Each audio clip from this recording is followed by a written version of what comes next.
como vamos a estar en familia y yo creo que puede ser una reunión interesante para actualizar el tema del andamiaje, pues bueno, espero que sea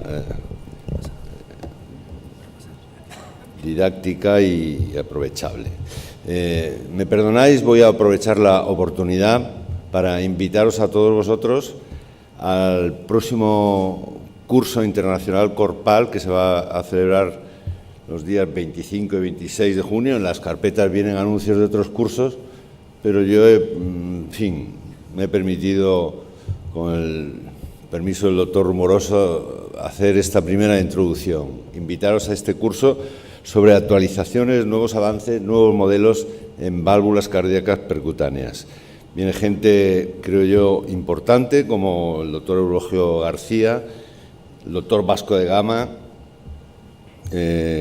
Daniel Blackman de Leeds, Azen Latip de Milán, y creo que es una tarde del día 25 y una mañana del día 26. Es un curso corto y, en fin, yo os animo que los que estén interesados en avances en válvulas cardíacas, pues vengáis a Córdoba, porque creo que lo pasaréis bien en todos los aspectos. Ya centrándonos en el tema del Absorb, pues me he permitido también presentar esta diapositiva del doctor Serruis, Patrick Serruis, que cuando llegó el Absorb, pues juzgaba que en el mundo del intervencionismo pues han ocurrido 4 revoluciones. La última, que empezó en el 2008, sobre la posibilidad de emplear un dispositivo diferente a los metálicos para andamiar, digamos, las lesiones coronarias. Yo creo que el doctor Ramiro Trillo y el doctor Rumoroso han elegido al doctor Medina y a mí porque somos una última y rara especie que queda de los cardiólogos que hemos tenido la fortuna de vivir pues las 4 revoluciones, de manera que ya sé que hay muchos otros, pero quizás pues fue la ocasión para ponernos aquí a moderar. Claro, al ser conscientes de que estamos en la última, pues también somos conscientes de que es un largo proceso, porque cada una de estas etapas fue larga y fructífera. Lo cierto es que desde la primera, estamos hablando para los más jóvenes de una época casi remota de los dinosaurios, en el año pues 80, en la década de los 80, pues nos dimos cuenta de que estaba ocurriendo esto. Fuimos conscientes de que estábamos ante una revolución, y la primera de ellas, ¿no? ¿Y qué pasó? Pues que, bueno, el doctor Medina y yo, entre los 2 grupos, pues empezamos a hacernos planteamientos conscientes de que estábamos en periodos de revolución en el avance. ¿Y qué pasó? Pues que decidimos ponernos a trabajar. Pero de una forma clara, ¿no? Entonces, aquí esta diapositiva resume lo que fue desde el principio nuestro sueño, ¿no? O sea, se trataba de afrontar el avance primero de una forma humilde, sin embargo con la firme decisión de participar en él como un colectivo intelectual, no quedar al margen de lo que los demás, en fin, adquirieran, ¿no? Tratar de responder científicamente a las cuestiones que nos planteamos, aprender por nuestra propia práctica médica antes que por el estudio y experiencia de otros, fomentar el mundo de las ideas y tratar de avanzar juntos. O sea, Córdoba y Las Palmas pues lo han hecho así desde aquel entonces, ¿no? ¿Por qué? Pues porque teníamos las mismas cuestiones, nos planteábamos las mismas dificultades, las mismas esperanzas y la misma humildad, porque éramos centros ajenos a lo que entonces era el poder científico, digámoslo así, ¿no? Y al mismo tiempo, pues bueno, eso que ya pasa por completo y el saber médico, afortunadamente en España, está distribuido de forma muy equitativa, pues nos permitió hacer este tipo de planteamiento. No quiero prolongar esto, pero simplemente decir que esto fue una constante en todas y cada una de las revoluciones que hemos vivido y que seguimos viviendo, afortunadamente, ¿no? De manera que cuando hablamos del andamiaje bioabsorbible, pues es una etapa ya no tan inicial, pero sí todavía pendiente de grandes cambios, y esto es lo que vamos a tratar de resumir en la sesión de hoy.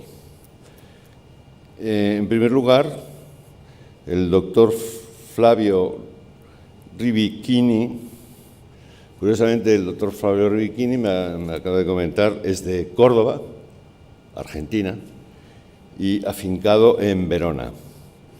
Él trabaja en un hospital italiano de mucha actividad, haciendo todo tipo de procedimientos intervencionistas, y nos va a presentar una revisión de todos los estudios Absorb efectuados hasta la fecha. Flavio, cuando quieras, por favor.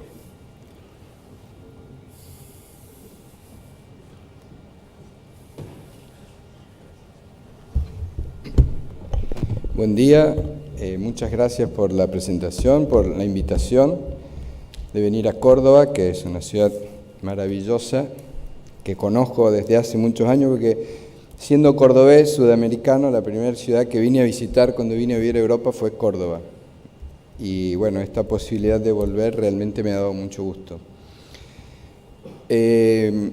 La presentación, claro, ha sido una noche bastante brava por lo que me han dicho, para ustedes, por suerte, no para mí, y no quiero ayudarlos a dormir, o sea que vamos a ver si con esta presentación logro tenerlos despiertos. La primera parte está dedicada a una actualización de los datos, ¿no? Porque es muy importante darnos cuenta de qué estamos hablando cuando hablamos del bioabsorbable. Este es el programa, son diapositivas obviamente preparadas por el sponsor del simposio, de Abbott, que les muestra la solidez, digamos, del proyecto de investigación clínica con el dispositivo, que ha incluido más de 10.000 pacientes que tienen un follow-up, un seguimiento clínico que va como un mínimo de 2 años hasta 5 años. En estas iniciativas hay estudios randomizados, hay estudios con endpoint clínicos, hay estudios con endpoint que son de imagen y hay estudios que son registros con endpoint clínicos a 2 y a 5 años.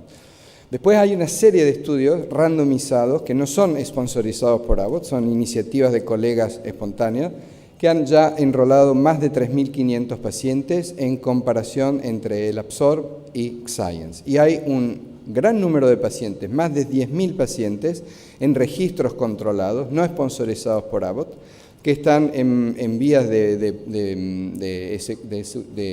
enrolamiento de pacientes y de análisis de datos. Yo les voy a mostrar algunos de los que me parecen más significativos para darnos cuenta cuáles son los datos que hoy tenemos a propósito del scaffold. ¿Cómo dijiste antes? Del andamio, del andamio. Bueno, esto es el primer estudio. Yo creo que es importante acordarse que Absorb-B fue no el primero, el segundo first in man con el andamio de Abbott, y que ya está acercándose al 5º año de observación clínica y de imagen. Los datos actualmente disponibles son a 4 años. Estas son lesiones simples, tratados con un solo scaffold de 18 milímetros de largo, pero vemos que a 4 años todos los pacientes están vivos. Ha habido 3 infartos de tipo no-Q, ninguna trombosis del stent y una incidencia de eventos clínicos cumulativos que está en el orden del 10%. Absorb Extend es un registro hecho en Europa y en países de Medio Oriente, con inclusión de más de 800 pacientes con un endpoint clínico que va hasta 3 años y que ha incluido pacientes con lesiones más complejas y con todas las medidas disponibles del scaffold. Acá podemos ver los resultados a 1 año y a 2 años, en la mitad de la población incluida, porque son los datos disponibles, y vemos que los resultados clínicos son tranquilizantes, digamos. Es importante compararnos con lo que estamos haciendo con otros tipos de drug-eluting stent. Un análisis indirecto que, para darnos una idea de cómo puede funcionar el andamio en relación a Science, que es el gold standard en el tratamiento percutáneo, deriva de una selección utilizando un propensity score de los pacientes incluidos en los estudios SPIRIT. O sea, esto no es un estudio randomizado, es una comparación de Extend con Science de los estudios SPIRIT, y vemos que los resultados clínicos a 2 años son muy similares, con una bajísima proporción de eventos clínicos por debajo del 8%, sin grandes problemas en términos sobre todo de trombosis tardía del scaffold. Absorb 2, en cambio, es un estudio randomizado 2:1 con Science, que se está realizando en países europeos. Está terminado el enrolamiento y en el TCT próximo tendremos los resultados clínicos a 1 año. Acá también hay un subgrupo que va a ser analizado con Virtual Histology, OCT y IBUS. Absorb 2 es un estudio muy importante porque esto es lo que va a permitir la introducción, la aprobación del FDA. Es un randomizado también, 2 Absorb por 1 Science en una población de 2.250 pacientes. El estudio ya tiene completado la fase de enrolamiento, el endpoint es clínico de no inferioridad a 1 año, y aquí también va a haber subgrupos de estudio angiográfico, IBUS, Virtual Histology y OCT. Absorb Japón, este también es un estudio randomizado, 2:1, en una población de 400 pacientes en Japón, que va a servir, se espera, a la aprobación del dispositivo en el país de los japoneses. Hay otras experiencias que incluyen pacientes un poco más complejos. Estos son criterios de inclusión angiográficos, como vimos ya, se utilizan todos los tipos de medidas del scaffold, pero son pacientes con lesiones intermedias. Hay algunas experiencias de all comers, de todos los pacientes que se pueden recibir en un periodo de tiempo. Esta es una de las interesantes experiencias del Thorax Center de Rotterdam. Vemos 200 pacientes, 275 lesiones, con un follow-up a 6 meses que nos demuestra una incidencia de trombosis posible o definitiva del 2%, o sea, este es un dato un poco más alto de los otros que hemos visto antes, pero datos clínicos en términos de restenosis y de muerte y reinfarto muy bajos. Aquí hay pacientes de todo tipo de lesiones, con la única exclusión de los infartos agudos ST desnivelado. Esta es una experiencia alemana, 183 pacientes, acá sí hay pacientes con infarto agudo, y como vemos los eventos a un año son muy bajos, en el orden del 5%. Esta es una experiencia polaca de pacientes tratados, como ven, en más de la mitad de los casos con síndromes coronarias agudas, de los cuales hay también infartos transmurales. Los datos clínicos disponibles no los conozco, estos son datos procedurales, o sea, ¿qué pasa implantando el Absorb en estos casos? Hay un 3% de disecciones que después necesitan otro scaffold, 0,2% de no reflow, que para ser una población que incluye solamente pacientes con cuadros agudos es bajísima, es una side-branch occlusion 0,2%, me parece que esto es completamente compatible a lo que estamos acostumbrados a ver con otros dispositivos. El registro de mi amigo Corrado Tamburino en Catania, que también es un registro que incluye 280, 290 pacientes de todo tipo, infarto agudo, CTO, left main, bifurcaciones.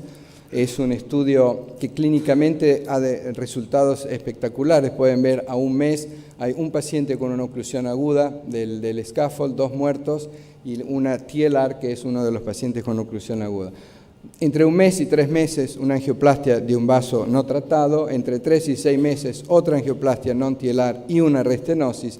Y entre 6 meses y 12 meses, hay 4 restenosis y una progresión sobre otra lesión. Son resultados muy buenos considerando la complejidad de la presentación de los pacientes. Absorb First es un registro de 1.800 pacientes que ha terminado también su fase de enrolamiento con un endpoint clínico a 1 año. Esto es un registro sponsorizado y después hay, como les decía, muchas iniciativas que no lo son. Estos son 800 pacientes en Absorb First con resultados disponibles, como pueden ver, a 30 días, o sea, son resultados de safety, con una incidencia de eventos agudos, sobre todo trombosis agudas y subagudas antes de 30 días, muy baja, 0,3%, ningún muerto. En una población de pacientes bastante compleja, un cuarto de infarto agudo, hay lesiones calcificadas, oclusiones crónicas y bifurcaciones en un 12%. AIDA es un estudio muy interesante, un estudio holandés randomizado de control 1:1, una comparación entre Science y Absorb con un endpoint clínico a 2 años, o sea, este es un estudio muy ambicioso, del cual obviamente esperamos saber el resultado en más, como dije, más de 2.500 pacientes y está en fase de enrolamiento de pacientes. Este es un registro germano-austríaco de 5.000 pacientes, los alemanes hacen siempre las cosas a la grande, con un endpoint a la chica, porque el endpoint es a 30 días. Pero bueno, son datos importantes, a 30 días de una gran población de 5.000 pacientes, con todas las características de la enfermedad multivasal, lesiones complejas, y después hay también un endpoint a 9 meses.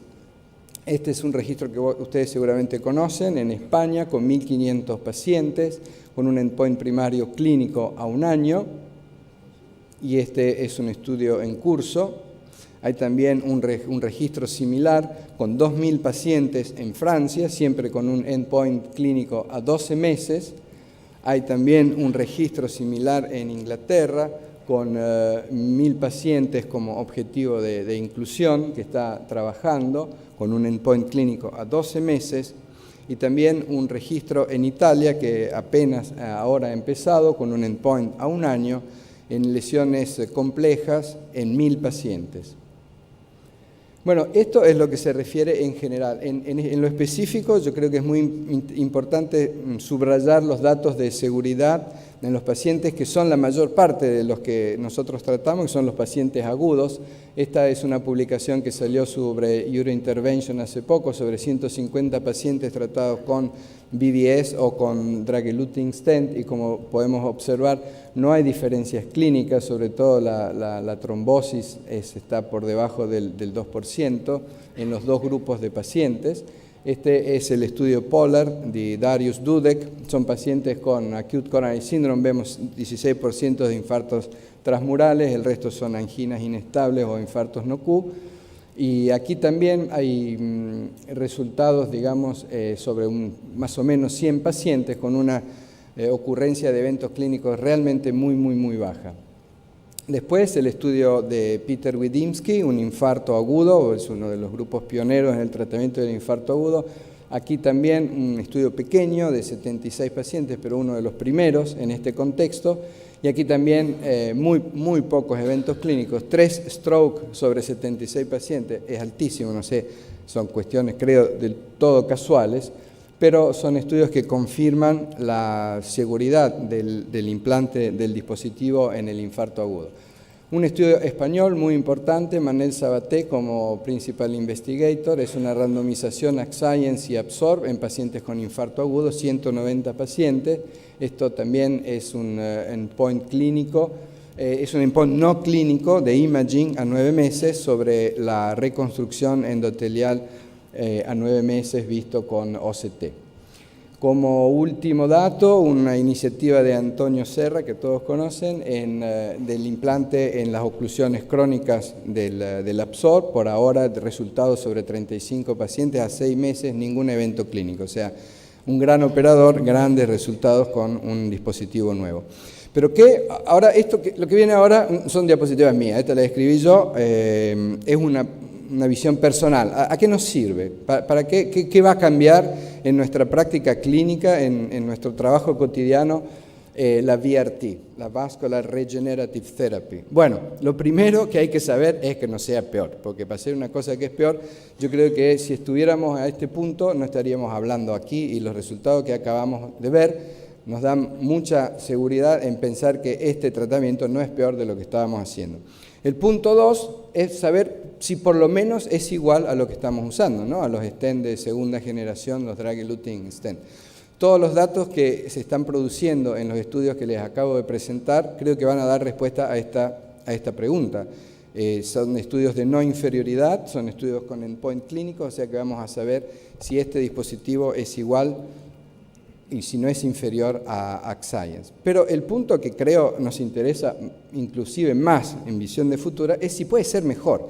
O sea, ¿en qué margen podemos mejorar lo que estamos haciendo? Bueno, esta es una opinión, como les decía, personal, y yo creo que hay 4 puntos para reflexionar. Uno es un racional antropológico-social, que es pensar en la perspectiva de vida de una población que cada vez vive más tiempo. Y cuando tratas a un paciente que hoy tiene 40 o 50 años, va a estar por lo menos con 50 años con tu stent en el corazón, a menos que se reabsorba. El otro es un problema práctico, cómo transformar un vaso difusamente infiltrado de aterosclerosis y por ende difícil de curar, en un vaso que, si se confirman los presupuestos teóricos, se transforme en un vaso funcional.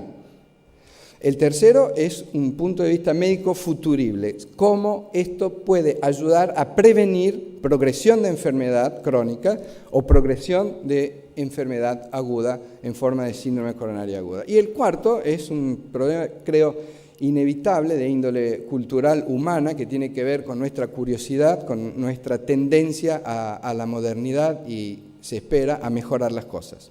Algunos ejemplos, porque son muchas palabras y muchas veces un ejemplo vale más. Veamos un paciente joven, 43 años, que está bien, andando en bicicleta y tiene un infarto y lo traen al hospital y aparece con esta coronaria que ven una descendiente anterior completamente tapada. Bueno, un caso común, cada vez más común en la gente de 40, de 50 años, no sé si es la vida estresada o qué, una tromboaspiración, una lesión residual bastante severa, y bueno, y contrariamente a lo que dicen los amigos de Abbott, uno no tiene que cambiar su forma de trabajar, sino un device es incómodo, o sea, un stent directo, es más, un scaffold, un andamio directo, alta presión, un buen resultado, y así por capricho, un ventrículo para ver cómo está este ventrículo. Casi normal, una pequeña anomalía de función que va a desaparecer en pocos meses, y a los 43 años tiene su scaffold en la DIA, lo que quiere decir que a los 47 va a tener un ventrículo normal y una coronaria donde no va a saber qué pasó. En la perspectiva de vivir otros 50 años, yo creo que esto hace una diferencia, por lo menos desde un punto de vista conceptual.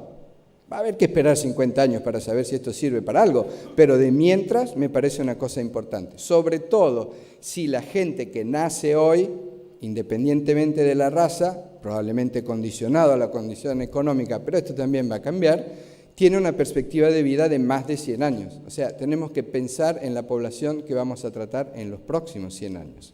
Y para eso hay que cambiar un punto de vista. El segundo punto es racional, es médico práctico. ¿Qué hacemos con un vaso? Bueno, que no voy a decir una palabrota, pero en un vaso muy feo. Bueno, este es un muchacho de 45 años, un síndrome coronario agudo, y esta es su descendiente anterior. Y bueno, líneas guía dice, y bueno, y póngale una mamaria, sí, bueno, pero para ponerle una mamaria a esta descendiente anterior hay que tener un muy buen cirujano y tener suerte. Ponerle bare metal stent es criminal, ponerle 5 o 6 drug-eluting stent más o menos, y no hay muchas alternativas. Esto sigue siendo un límite terapéutico hoy para la cardiología interventística y para la cirugía. Y bueno, y probemos, ¿no? Los interventistas probamos siempre cosas nuevas. Esta es una dilatación y esta es una reconstrucción con 5 andamios. Se tapó el diagonal, bueno, probemos a ver si se abren los diagonales con los andamios, se abren los diagonales. El vaso quedó fantástico, o sea, hay que ver si el presupuesto teórico de este vaso, una vez que se reabsorban los andamios, va a ser funcional, no va a tener restenosis. Bueno, esto es una diferencia muy importante respecto a lo que estamos haciendo hasta hoy, porque esto es un límite de la revascularización miocárdica. Tener la posibilidad de transformar un vaso infiltrado, feo, pequeño, en un vaso funcional de buen calibre para los próximos 40 o 50 años es una diferencia.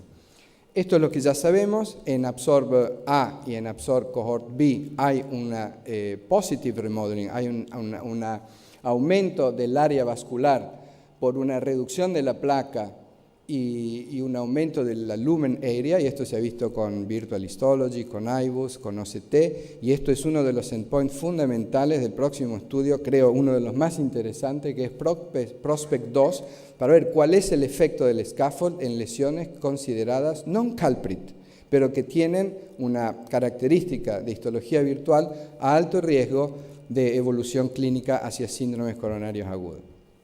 Tercer punto, un punto de vista médico para tratar de prevenir eventos futuros que son comúnmente infarto, angina, reinternación, reintervención en forma aguda o lentamente la evolución de una enfermedad de un vaso a 2 vasos a 3 vasos a enfermedad multivasal más difícil de tratar.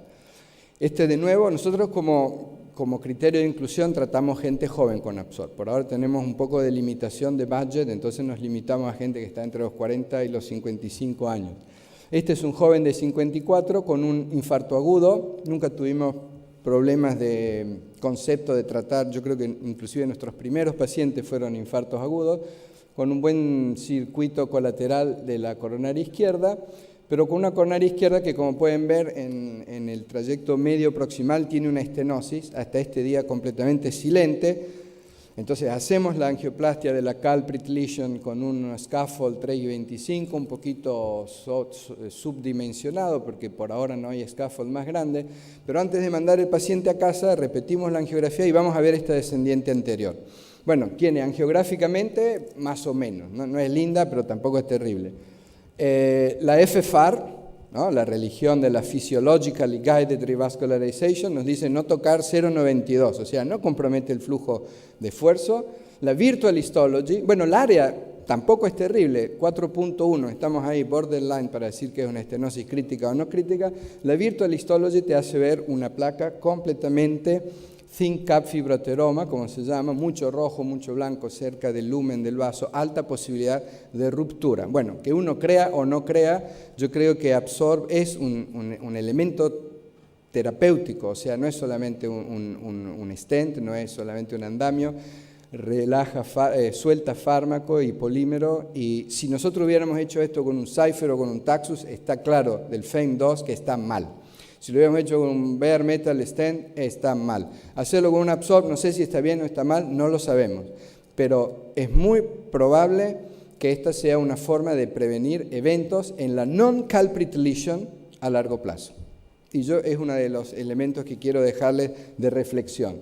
Esto no es una idea mía, esto es una idea que obviamente muchos colegas condividen, es la posibilidad de transformar ese fibroateroma de capuchos, como se dice, fino o sutil, con alta posibilidad de ruptura, en un capucho fibroso, espeso, estable, después del reabsorbimiento del andamio. O sea, esta es la idea de prevenir eventos futuros.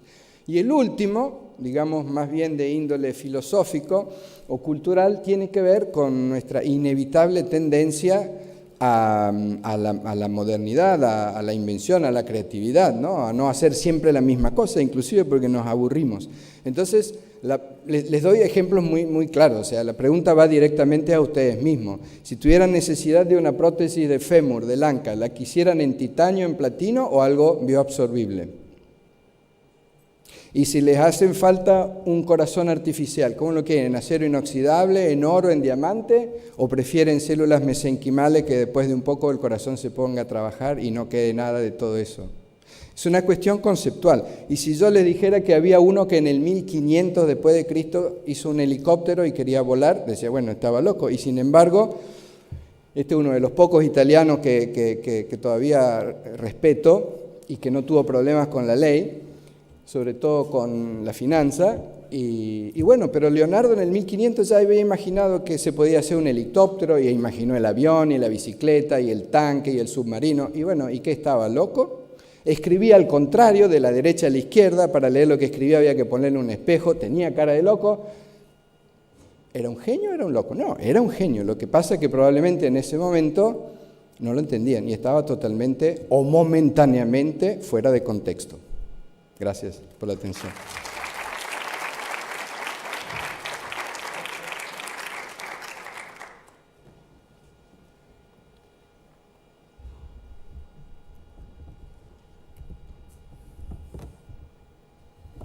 Muchas gracias, Flavio, por tu interesante presentación. Ahora vamos a escuchar al doctor Felipe Hernández, del Hospital 12 de Octubre, quien va a hacer la presentación del estudio mencionado por Flavio, el REPARA, que agrupa pues, un registro nacional. Decir que fuimos invitados a participar en este estudio, pero por las razones antes expuestas, pues lo declinamos para seguir lo nuestro. Espero que fuera entendido. Felipe, adelante.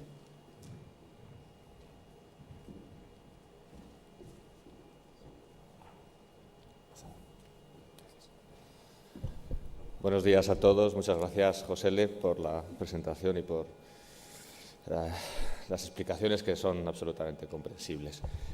El registro, además de una propuesta por parte de la compañía, también hay que entenderlo como una inquietud desde algunos de los miembros de la sección y en mi caso concreto ahora en la Junta Directiva sobre la investigación. Es decir, todos hacemos asistencia, en el fondo es lo que nos gusta y es lo que nos divierte, pero yo creo que se puede aprovechar la asistencia para aprender y para mejorar, un poco integrando lo que habéis comentado antes. Y a raíz de todo eso se planteó la posibilidad de hacer este registro. Como ha enseñado antes el doctor Rivichini, hay bastantes estudios, registros o algunos comparativos de varios países o de hospitales únicos con una población relativamente pequeña de pacientes. Y nosotros pues hemos intentado, aunque sea un registro y un estudio aleatorizado, sí hacer algo, primero, prospectivo, segundo, multicéntrico, invitando a la mayoría de los centros que podían disponer de este dispositivo y que tuvieran interés, y también con un número de pacientes pues, que nos diera cierta información o unas conclusiones relativamente interesantes. El diseño, como podéis ver, es un registro multicéntrico, observacional, prospectivo y sin grupo control, cuyo objetivo es evaluar la eficacia y la seguridad del dispositivo coronario bioreabsorbible de acuerdo a las indicaciones habituales de uso en la práctica habitual. El objetivo principal es la tasa de eventos cardíacos adversos a los 12 meses de seguimiento, que incluye los habituales, muerte, infarto, necesidad de nueva revascularización. Hay una serie de objetivos secundarios que veis en esta diapositiva, que también son bastante habituales en los registros. No voy a detenerme en esto. Los criterios de inclusión, al ser un registro, pues tiene unos criterios de inclusión relativamente laxos. Lo más importante es que son lesiones en arterias coronarias nativas, lesiones de novo. La longitud de la lesión, y esto ha generado cierta confusión en los centros que han iniciado ya su participación, se define por la propia hoja técnica del dispositivo, que debe ser inferior a la longitud nominal del dispositivo, como es lógico en cualquier tipo de angioplastia. Si hay una lesión que consideramos de 10 milímetros, se debe implantar un stent algo más largo que eso. Con un diámetro vascular de referencia por encima de 2 y por debajo de 3,8 por las limitaciones físicas de los dispositivos que tenemos hasta el momento, pero no hay ninguna contraindicación para solapar dispositivos si queremos cubrir un segmento más largo o si resulta que hay un problema en uno de los bordes y hay que poner un segundo, un tercero o un cuarto dispositivo. Se recomienda que el paciente no tenga contraindicación para mantener una doble antiagregación con aspirina y otro antiagregante al menos durante 6 meses, aunque se recomienda al menos 12 a disposición del médico tratante. Los criterios de exclusión también son relativamente razonables: el shock cardiogénico, la afectación de tronco coronario. El tronco no es que no se pueda tratar, pero lógicamente por las dimensiones anatómicas es raro que requieran stents del tamaño que tenemos ahora, esperando que en breve podamos disponer de otras medidas, tanto en longitud como en diámetro. Los injertos aortocoronarios también están excluidos. Yo personalmente hubiera preferido que entraran, porque creo que en la práctica habitual seguro que se están utilizando estos dispositivos en injertos. La restenosis intra-stent es otro campo muy atractivo para estos dispositivos. no solo la restenosis intra-stent, sino las restenosis en varios stents, y seguro que todos tenéis casos en los que habéis necesitado un segundo, un tercer stent, intra-stent, y creo que es realmente atractivo, pero es verdad que la información hasta ahora es escasa y, bueno, pues otro tipo de pacientes que a lo mejor no son muy adecuados. La anticoagulación no es ningún criterio de exclusión, depende del criterio del médico tratante si el paciente requiere anticoagulación y además la dominante agregación en la práctica clínica habitual. La población, como os he comentado antes, se pretende incluir al menos 1.500 pacientes con un periodo de seguimiento periodo de inclusión de 12 meses, esperemos que podamos cumplirlo, y un periodo de seguimiento mínimo clínico de 12 meses, más luego los análisis posteriores. En este momento, y algunas de las diapositivas que voy a presentar las ha comentado el doctor Rivichini anteriormente, sobre todo por ponernos en situación con lo que se está haciendo en otros países de nuestro entorno. El Absorb First es un estudio en el que probablemente varios de vosotros estáis participando y que en cierto modo está ya en sus últimos momentos de inclusión en Europa y en algunos otros países, con 1.800 pacientes, con un endpoint similar al de nuestro estudio. Este estudio holandés es algo diferente porque es un aleatorizado, comparando el Absorb con el Science, y va a incluir a más de 2.000 pacientes y ya está en sus fases finales. Este estudio Alemania-austriaco, ambicioso porque quiere incluir 5.000 pacientes en más de 100 centros. En Francia, otro estudio observacional con 2.000 pacientes. En el Reino Unido, 1.000 pacientes. Y el estudio nuestro, que en realidad no solo incluye a hospitales de España, sino que probablemente se van a incorporar en breve varios hospitales también de Portugal que están en los trámites previos. Para este efecto, para el estudio, se ha diseñado por la compañía que lleva todo el tema de soporte del estudio una página web con un CRF electrónico que os enseño brevemente, que ya está operativo. Esta es la página en la que hay pues, las entradas habituales, está el protocolo, está el consentimiento informado. De hecho, pues, aunque hay hospitales que todavía por los trámites burocráticos o de comités éticos no han comenzado, tenemos ya un número importante de hospitales que están incluyendo pacientes, como podéis ver. Muchos hospitales de España, algunos ya con números importantes. Y a fecha de 11 de junio, el miércoles, teníamos ya incluidos más de 200 pacientes con 38 centros activos.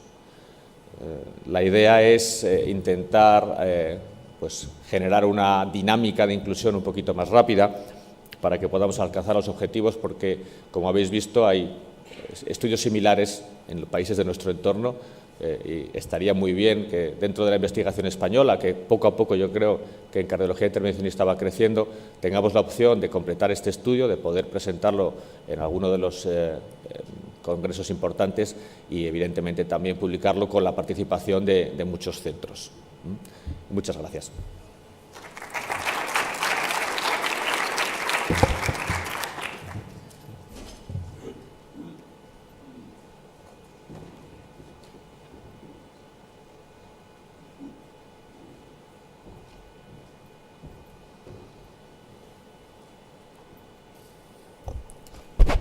Buenos días. A continuación, el doctor Pan va a presentar la experiencia del registro corpal con Axor en lesiones complejas, off-label, aunque realmente off-label es el estándar del intervencionismo, ¿no? Incluso para los stent convencionales, ¿no? Y bueno, pues, doctor Pan.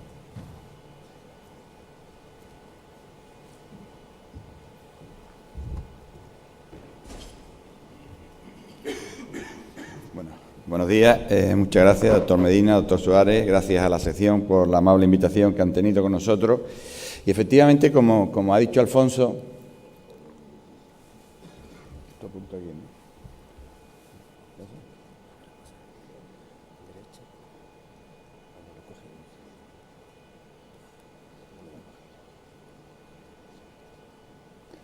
bueno, no pasa la diapositiva. como decía Alfonso, el concepto de on-label and off-label viene un poco de la época de los stents farmacoactivos, que durante su nacimiento pues tuvieron una revolución con la posibilidad de las trombosis, y realmente pues se referían, es un término que a mí realmente no me gusta mucho, ¿no?, pero se refería, las lesiones on-label eran aquellas que estaban incluidas en los estudios pivotales, en los que, digamos, la FDA y las instituciones pues aprobaron su uso, y off-label eran pues las complejas, como ha dicho Alfonso, que no estaban incluidas inicialmente. Sin embargo, aquí con el Absorb no ha sido así la misma historia. ¿Ya? Vale. No ha sido así la misma historia, como habéis visto pues en el estudio Repara. En el estudio Repara se han incluido todas las lesiones que anteriormente pues se consideraban complejas, como bifurcaciones, oclusiones o largas, etcétera. Entonces, ya digo, la compañía en principio, vamos, hablándolo de alguna forma informal, pues lo que considera, digamos, off-label sería los injertos de safena y la restenosis intrastent, que efectivamente han sido las que se han excluido en el estudio Repara. Probablemente en estos casos pues parece que no habría el teórico beneficio del stent bioabsorbible, en el sentido de que la vasomotilidad pues en el injerto de safena no existe, y la restenosis pues ya la arteria está realmente enjaulada. Sin embargo, nosotros sí tenemos algún ejemplo de restenosis intrastent, porque como también se ha comentado anteriormente, el ahorrar una serie de capas de metal en este tipo de lesiones pues también puede tener su utilidad, o sea, es decir, que no quedaría fuera de, digamos, de la indicación, a lo mejor. Esto lo veremos ahora en el futuro. En cuanto a las lesiones, digamos, más sencillas, que es con lo que se suele empezar los dispositivos nuevos, las lesiones tipo A o lesiones que no tienen mucha complejidad, pues realmente nosotros cuando empezamos con la técnica utilizamos en un porcentaje muy elevado de casos la OCT, como veis aquí. O sea, en nuestra primera experiencia, pues de las lesiones, pues de las 105 primeras lesiones, el grueso pues llevaba un estudio de coherencia óptica después del implante. Y esto pues tiene su utilidad al principio, sobre todo cuando se está en la curva de aprendizaje. Aquí tenemos una lesión tipo A, que esta estaría con todas las indicaciones, con todas las bendiciones, una lesión sencilla que se obtiene un excelente resultado angiográfico tras la implantación del stent absorbible, y pues bueno, uno en principio diría esto se ha terminado con un excelente resultado. Sin embargo, con el uso de la coherencia óptica se ve que hay una no aposición proximal. Esto se corrigió con un balón de mayor tamaño, de 3,5, y bueno, se obtuvo un excelente resultado angiográfico por todos los métodos.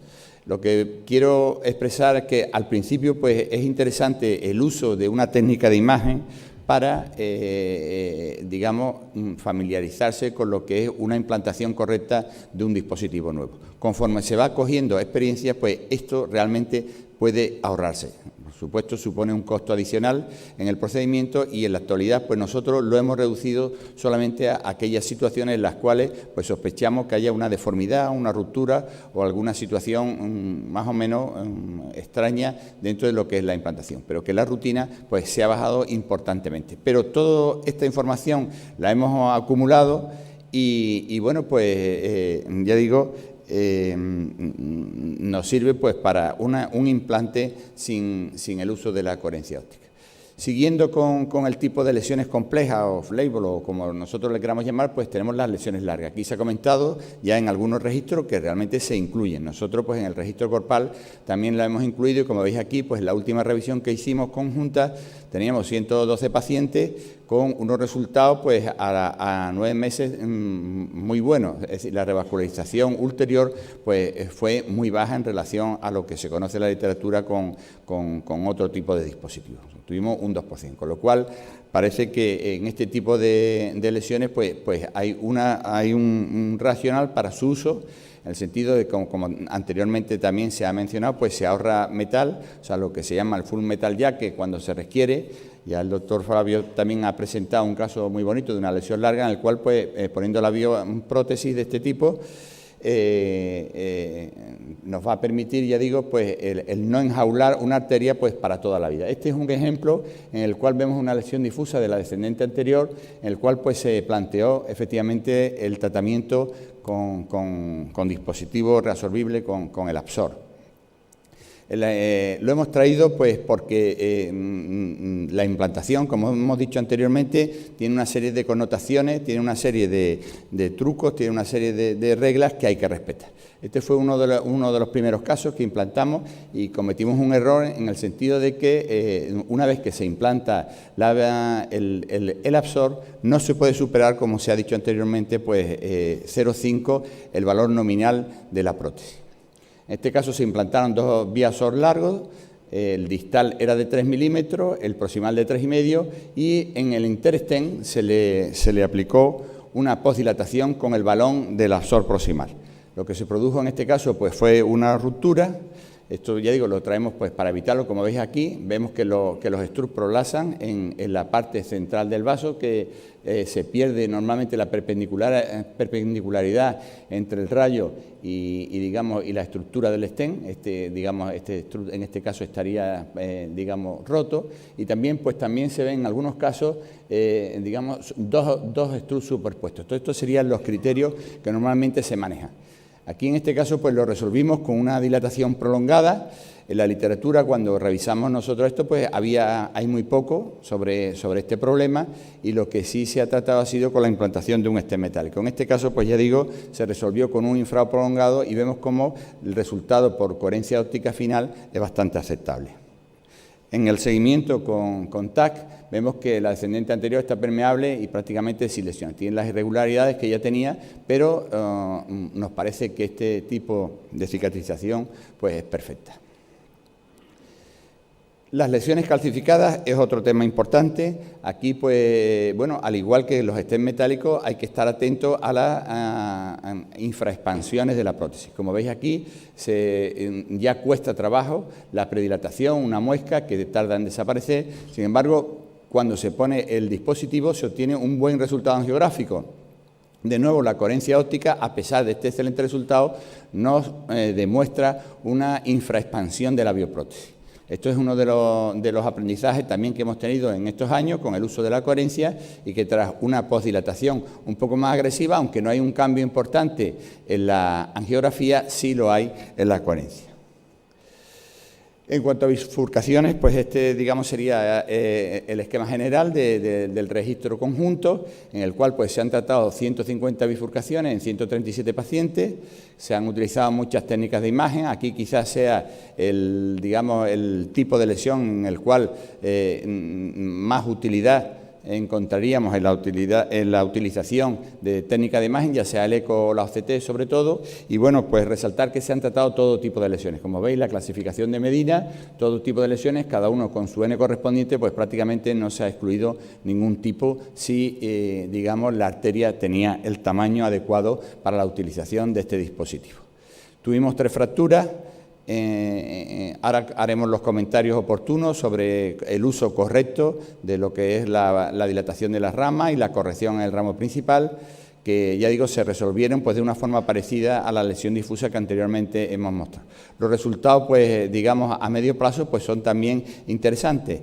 Hay una baja incidencia de eventos, una revascularización en un seguimiento, ya digo, de un año, pues de un 4%, que nos parece bajo, una mortalidad también baja y la incidencia de infarto, de acuerdo con las troponinas en la fase aguda, pues fue de un 4%.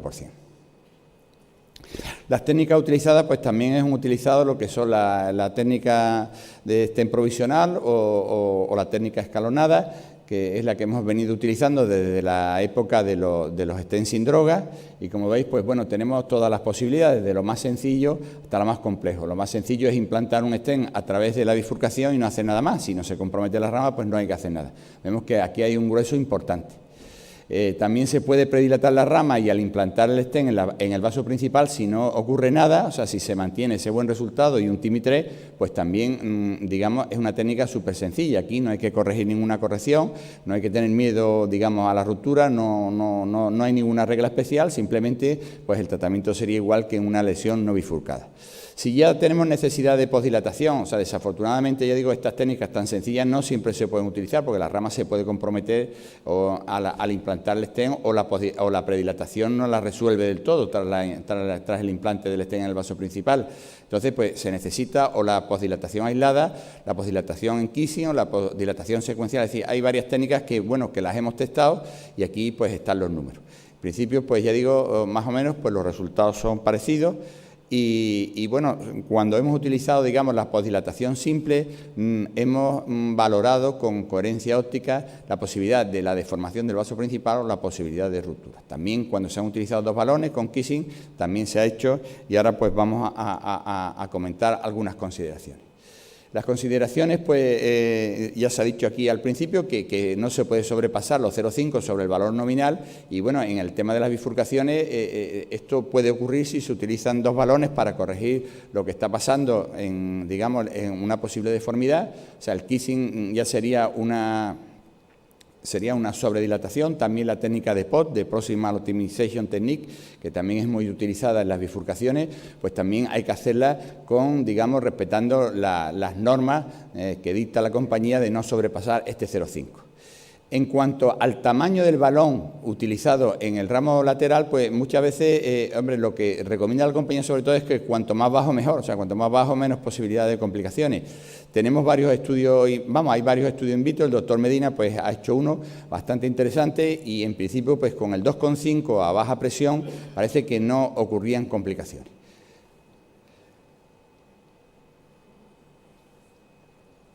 Volviendo de nuevo a la posibilidad de corregir lo que pasa en el vaso principal, pues tenemos todas estas posibilidades. La primera es no aplicar nada. Nosotros muchas veces posdilatamos el stent, el dispositivo bioabsorbible, se le hace una técnica de imagen, una coherencia, y si se ve que hay un buen resultado, no se hace nada. Ahora veremos algún ejemplo. O sea, que esto no siempre es necesario la bifurcación, ni tampoco con los stents metálicos. No siempre es necesario la corrección ulterior de esa deformidad que muchas veces estamos acostumbrados a ver en los estudios in vitro. O sea, esto es una posibilidad. Luego se puede posdilatar con un balón a valor nominal.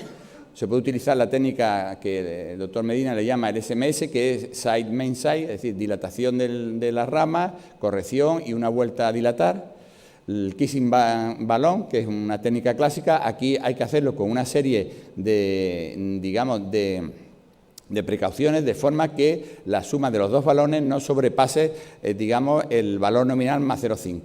Realmente, para calcular cuánto sería la equivalencia de estos 2 balones, la equivalencia a un monobalón, pues no es una suma simple. Es decir, si nosotros tenemos aquí 3 y 2, esto no son 5, sino hay que aplicar una fórmula que es igual que el teorema de Pitágoras que estudiamos cuando estábamos en el bachillerato, ¿no? Que la hipotenusa al cuadrado era igual a la suma de los cuadrados de los catetos. Aquí el balón proximal equivalente, el diámetro equivalente sería igual, su cuadrado sería igual a la suma de los cuadrados de los 2 balones. O sea, que para saber lo que estamos aplicando aquí en términos de un monobalón, pues tendríamos que hacer esta raíz cuadrada. Esto es una fórmula sencilla y esto es un artículo muy antiguo de los japoneses porque, bueno, que el kissing se ha discutido mucho a lo largo de la literatura y lo cierto es que este mismo artículo pues proporciona una regla que si tú pones 3,2 te dice cuánto es, o sea, no es nada complicado. El doctor Medina propone también el uso de las áreas, o sea, una suma de áreas y luego volver, digamos, a su equivalencia en términos de diámetro y bueno, pues todas estas cosas lo que viene a decir es que no se puede utilizar el kissing clásico, es decir, que no se puede poner el valor nominal y el valor, digamos, del diámetro de la rama, sino siempre hay que bajar, se aplique la fórmula que se aplique. Y por último, pues una técnica que también que se ha descrito es la técnica del Snuggle Technique, que significa en inglés, significa un acurrucamiento, un abrazo, pero que no es un abrazo como el kissing, sino que el balón del ramo colateral se introduce ligeramente, de forma que no produce, digamos, una suma completa. Esto, hombre, tiene el inconveniente que uno no calcula exactamente lo que está dando en el vaso principal, pero si mete solamente la puntita, pues se puede luego hacer una angiografía, si hay un buen resultado sobre la rama, pues no seguir y también ha llegado a gozar de popularidad esta nueva técnica. En cuanto al balón en el ramo colateral, pues los estudios in vitro publicados son pocos. Este es uno bastante reciente en Eurointervention, en el cual pues se le aplican, digamos, dilataciones con balón de 2, 2,5 y 3, en absorb de 3 y de 3,5. Como veis, pues la posibilidad de fractura está aquí. Es decir, para 2,5, como decíamos, a una presión de 14 atmósferas no distensible, la probabilidad de ruptura es de un 13% en el dispositivo de 3. Y en el dispositivo de 3,5, pues sería de un 10%. Vemos que aquí están todas las posibilidades, parece que es un estudio interesante y ya digo, nosotros, pues, hombre, en principio no nos gusta pasar del 2,5 y sobre todo, pues, utilizar la coherencia óptica tras el procedimiento por si hay que corregir de alguna forma, como vemos aquí en este ejemplo. De nuevo, una bifurcación en la descendente anterior, se le implanta un BBS de 3,5 por 18, se posdilata con 2,5 a 10 atmósferas, que quizás sean altas, o sea que no es el valor nominal, es un poquito más alto, y vemos de nuevo pues los criterios digamos, de pequeña fractura, ¿no? Aquí se pierde la perpendicularidad entre el rayo y los extrudos, o sea, ya digo, esta morfología es sugestiva de rotura, o cuando se sobreponen dos extrudos, o cuando prolasan en el centro. Esto de nuevo pues se corrigió exactamente igual, ya teníamos la experiencia previa de la ruptura accidental de las largas y de nuevo pues con un infrarrojo prolongado los extrudos pues vuelven más o menos a una posición bastante aceptable, ¿eh? Estos casos pues han sido seguidos como vamos con lupa, por supuesto, y a los 6 meses pues el TAC veis que la bifurcación pues está perfecta, ¿no? Otro tipo de lesión son las oclusiones que se han comentado aquí, se incluyen en los registros, es decir, que no son lesiones off-label, sino que realmente la gente lo está haciendo. Y bueno, pues nuestra experiencia son estos números que veis aquí. O sea, son 37 pacientes con 40 oclusiones, en las cuales pues utilizamos todo tipo de técnicas. Las técnicas anterógradas son las más sencillas, como veis, pues realmente aquí es donde más se utiliza el dispositivo. Claro, las técnicas retrógradas consumen mucho tiempo, consumen mucho contraste, agotan al operador. Realmente poner luego el absor y hacer la OCT y demás, pues muchas veces, digamos, pues te pueden frenar. Pero, sin embargo, también lo estamos poniendo y bueno, pues con todas las modalidades, digamos, de técnica utilizar en la oclusión, como es la dilatación con balón, en la subíntima, la guía retrógrada, en fin, todas las modalidades. Y como veis, pues muchas veces, incluso cuando se utiliza el CART, es decir, la dilatación subintimal, esta que parece una oclusión relativamente sencilla, necesitó un abordaje retrógrado, incluso guiado por eco, porque aquí nos liamos, era casi imposible cruzar retrógradamente. Veis en el eco pues que nos ayudó ya a entrar en la luz verdadera, se implantó el dispositivo, se obtuvo un buen resultado, y ya digo, incluso con dilataciones subintimales y con la utilización del reverse CART, que parece que poner un dispositivo de esto en una luz que no es la adecuada, pues puede tener mal resultado. Cuando lo hemos reevaluado a los 10 meses por OCT se ve que es perfecto, es decir, que el vaso pues coge una nueva vida, ¿no? Veis que está perfectamente cubierto con los huequecillos y aquí no debe haber nada en este tiempo, se está reabsorbiendo, vemos aquí un extrudo flotante también a nivel del tronco y bueno, un buen resultado. O sea, esto veremos en el futuro, dirá cuál es el papel de este dispositivo en estas lesiones complejas. En cuanto al seguimiento a medio plazo, pues vemos que solamente hubo una reclusión en un paciente con un resultado distal que no fue tampoco el óptimo, ¿eh? El seguimiento no es muy largo, pero bueno, en principio pues los resultados nos parecen prometedores y es uno de los proyectos pues que tenemos con más ilusión en nuestro registro. Otro ejemplo en el cual pues este paciente combinaba dos cosas, una bifurcación y una oclusión crónica. Entonces se recanalizó, bueno, en este caso se recanalizó anterogradamente, se implantó el dispositivo, compromiso de las ramas, esto es una dilatación simple, como decíamos, que muchas veces no se requiere una corrección ulterior. Veis que aquí se ha abierto perfectamente la ventana hacia la diagonal y a nivel del vaso principal pues no hay ningún tipo de deformidad, no hay ninguna mala posición, no hay ningún problema, con lo cual pues no se necesita ni un kissing, digamos, ni un snaggle, ni ninguna posdilatación, ni nada de nada, con lo cual, ya digo, siempre tener presente que a lo mejor después de una posdilatación de una rama no se necesita ningún tipo de técnica. El TAC, un resultado excelente después, digamos, de 6 meses. El infarto es la última tipo de lesión que vamos a comentar, ya se ha comentado aquí, se han dado resultados muy buenos de otros registros y en nuestra experiencia pues incluye 98 pacientes con angioplastia directa o angioplastia primaria en 18 y el resto pues diferido después de una trombolisis. Aquí hay una serie de consideraciones que son interesantes, sobre todo pues a la hora, digamos, de valorar el tamaño del dispositivo. Bueno, muchas veces el vaso está cerrado, puede ser más grande, puede ser menos grande. Cuando se recanaliza el vaso crece mucho y nos podemos equivocar, porque nos podemos equivocar solamente en 0,5. Es decir, si nosotros implantamos un dispositivo de 3 y luego el vaso se pone en 3,7, 3,8, sabemos que no vamos a poder ponerlo correctamente. Eso es una consideración importante. Otra consideración es que el grosor de la malla, de los struts, pues es mayor que en los stents de última generación. Esto puede ser una ventaja en este tipo de lesiones, pues atrapando, digamos, el trombo.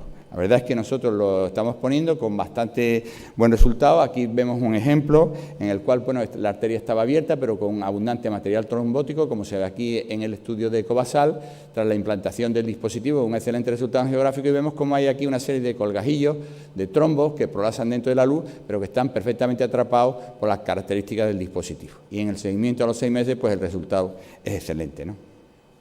Los resultados globales están aquí. También yo creo que están de acuerdo con lo que se ha presentado anteriormente. Son una tasa de revascularización baja, una mortalidad también baja y de nuevo pues con resultados prometedores, ¿no?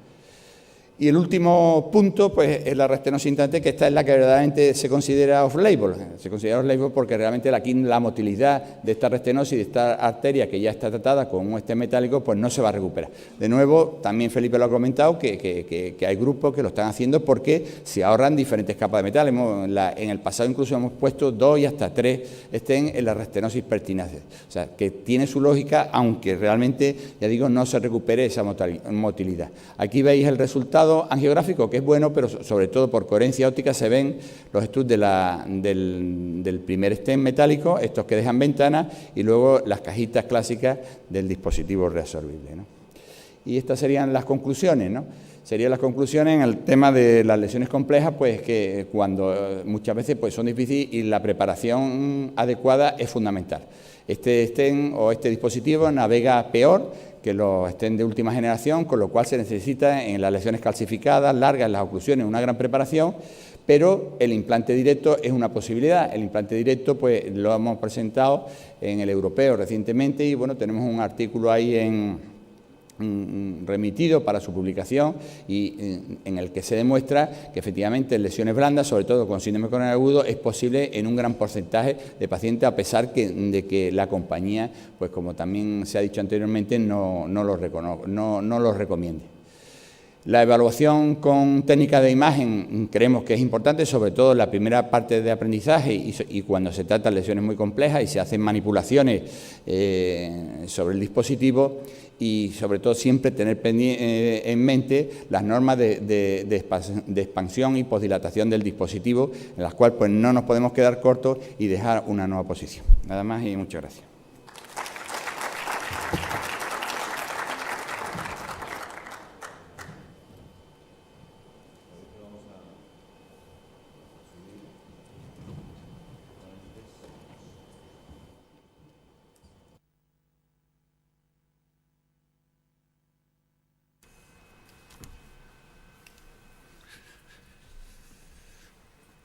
Gracias, Manolo. Ha estado interesante y yo creo que es el momento de comenzar un diálogo, una discusión al respecto,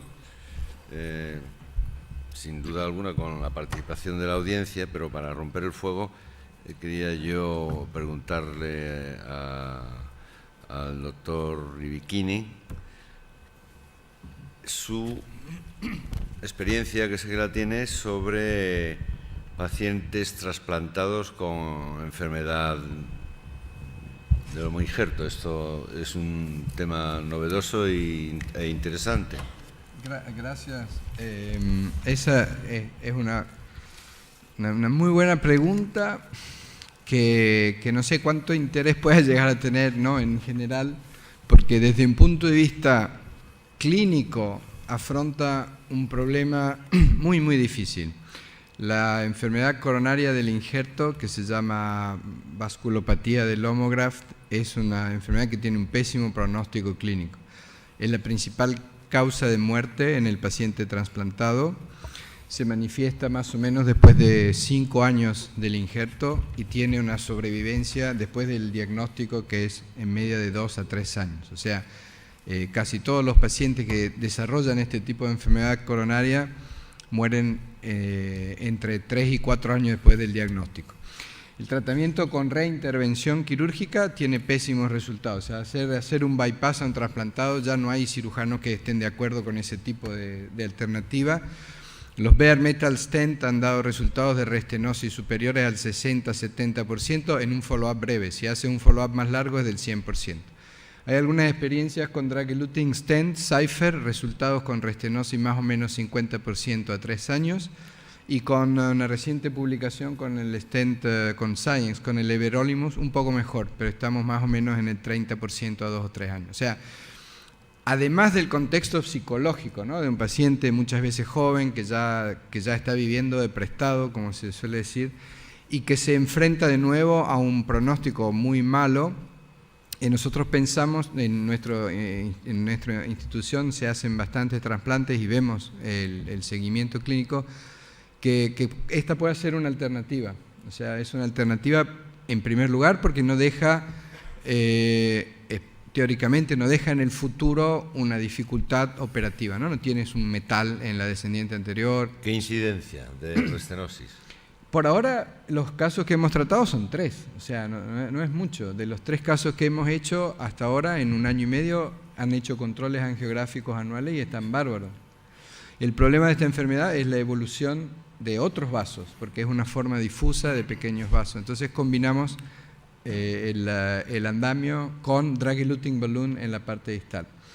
Ahora estamos empezando un registro con otros centros que hacen trasplante cardíaco y pensamos de coordinar un estudio para incluir un número de pacientes que nos pueda dar un resultado clínico que sea más válido. Por ahora es una hipótesis de trabajo y creo que es digamos, una población que por la dificultad que tiene, por el mal pronóstico, por las pocas alternativas, en las que nosotros estamos cifrando gran esperanza.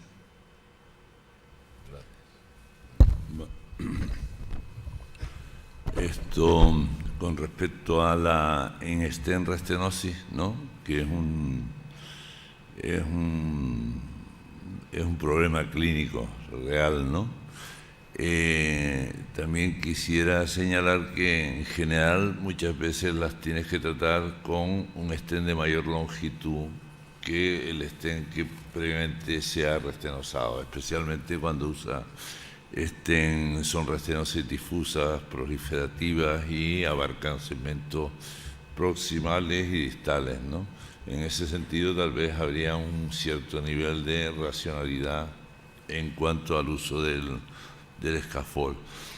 Pero por otro lado, yo creo que tampoco se debe perder de vista que esta generación de escafol o de stent con scaffolding no permanente, pues tiene un grosor que dobla a la generación actual de los stent con las nuevas aleaciones, y que hay un periodo, digamos, oscuro en la vida del escafol que va comprendido entre el 5º mes y los 3 años, hasta su reabsorción total, donde probablemente, no sé, hay pocos comentarios en la literatura, pero es una reflexión que nos hacemos con respecto a estrategias antiagregantes pues a largo plazo. O sea, que tal vez no bajar la guardia, como nos ocurrió con el Cypher, como nos ocurrió, en fin, con el Taxus, probablemente por razones también añadidas.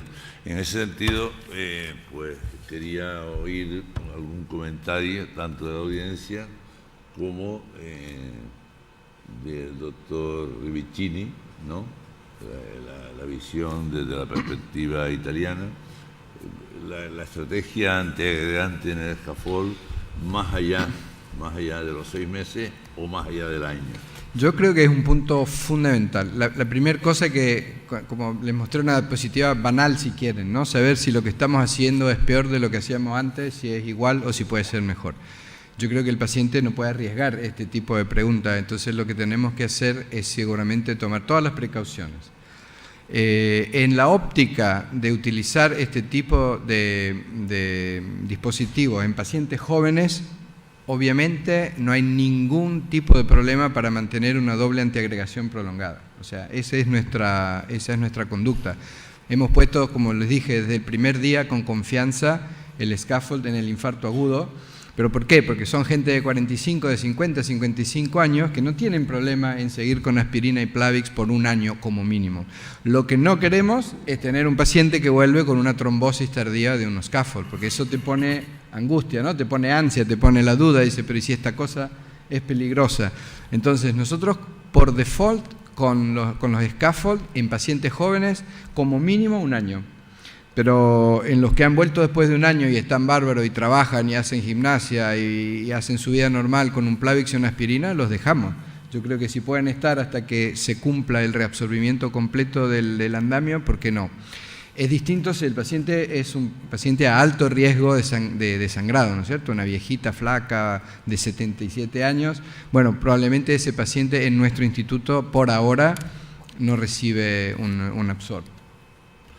Otro aspecto que no se ha comentado en la sesión, que creo que es relevante, hablas del paciente joven, pero hay pacientes jóvenes que tienen arterias muy viejas, sí, ¿no? Cuando una arteria está profundamente desestructurada, y en la experiencia pues inicial del Corpal, y básicamente en casi todos los escenarios usamos, aparte de la coherencia para ver realmente el resultado, el estudio IBU basal. Cuando una arteria tiene una calcificación prácticamente concéntrica, las perspectivas de la recuperación de la vasomoción y tal son más, digamos, pesimistas, y se parece más a un Viaxor en un escenario enjaulado como el in-stent restenosis. ¿Cuál es tu opinión? O sea, si el paciente es joven, obviamente tiene la anatomía coronaria que has presentado, el scaffold es muy atractivo, pero si encuentra una arteria con una calcificación difusa... ¿Opinión de quién? ¿De quién? Del doctor Rivicini.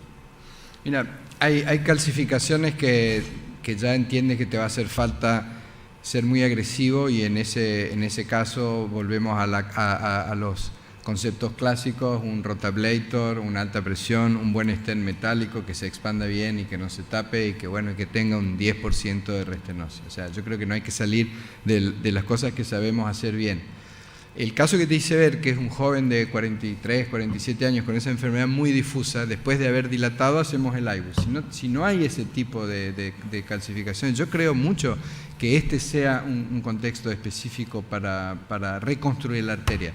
Claro, si me preguntas hoy, ¿vos crees que esa arteria dentro de 5 años va a estar perfecta y va a ser una arteria nueva? Ya la respuesta no te la puedo dar. O sea, la respuesta es no sé, pero espero que sí. Lo que sí sé es que si le ponía 5 o 6 Endeavor o Science o Biosensor o lo que sea, va a tener un riesgo de 10% de hacer una trombosis tardiva, va a tener late malaposition, va a tener neoaterosclerosis después de 5 años, y va a tener de todas maneras un riesgo de 20% de restenosis. Creo que en eso tenemos que tratar de hacer mejor. Había una pregunta de la audiencia. Sí, yo quería hacerle una pregunta al doctor Pan. Sabiendo las limitaciones del tamaño de las prótesis, en el vaso pequeño hay resultados favorables de este tipo de prótesis, digo, en vasos de 2,5, de 2,25. Bueno, nosotros, vamos, el límite lo ponemos en el límite que la compañía nos ha proporcionado la bioprótesis, es decir, el límite está en 2,5, entonces, bueno, de ahí no se baja, vamos, en 2,5, pues sí, con las connotaciones que se han comentado aquí en la mesa, pues sí se implanta, ¿no? Ahí, ya digo, es un límite que da, pues, la disponibilidad del dispositivo.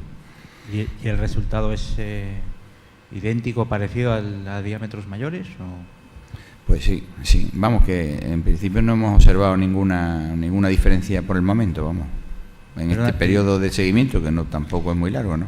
De todas maneras, he creído leer que en algún registro el límite inferior era de 2,0, se ponían en vasos de 2,0, no sé si... Bueno, 2,0 haces un oversize sobre ese vaso con el dispositivo, ¿no? En principio, vamos, yo creo que parece razonable utilizar el tamaño que te dan, ¿no? No sé si que pensará el resto de la mesa, pero vamos.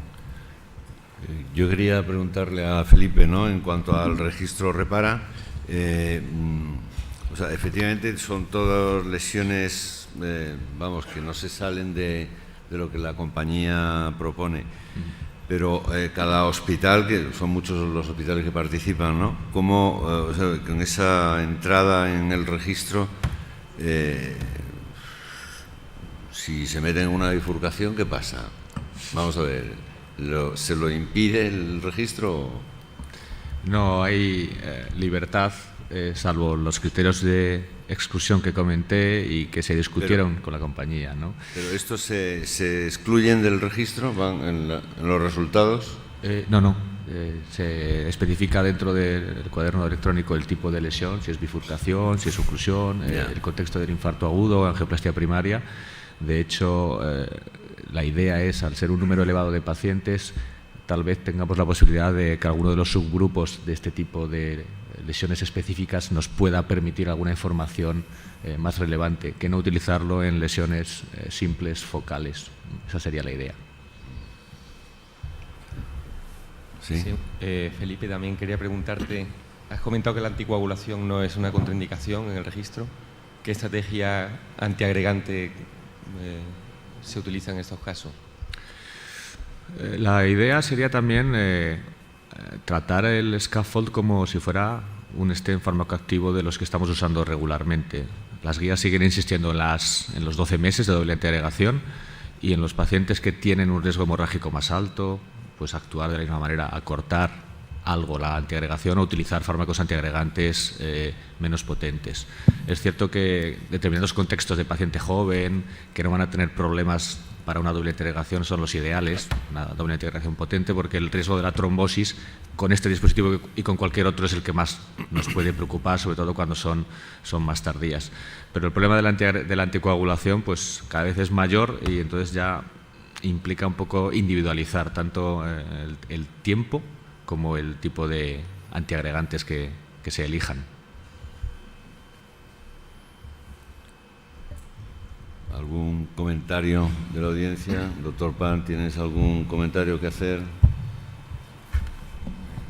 No sé, preguntarle quizá todo. Al doctor Medina. No, el tema de, la verdad es que el tema de los estudios in vitro ha sido siempre una cosa obsesiva en nuestra práctica, en el sentido de que, sobre todo en el tema de las bifurcaciones, la manipulación del dispositivo, hombre, en el estudio in vitro te permite hacer todo lo que quieras, y luego, pues cuando te enfrentas a la realidad clínica, tienes una serie de limitaciones, como por ejemplo es el tamaño de las ramas.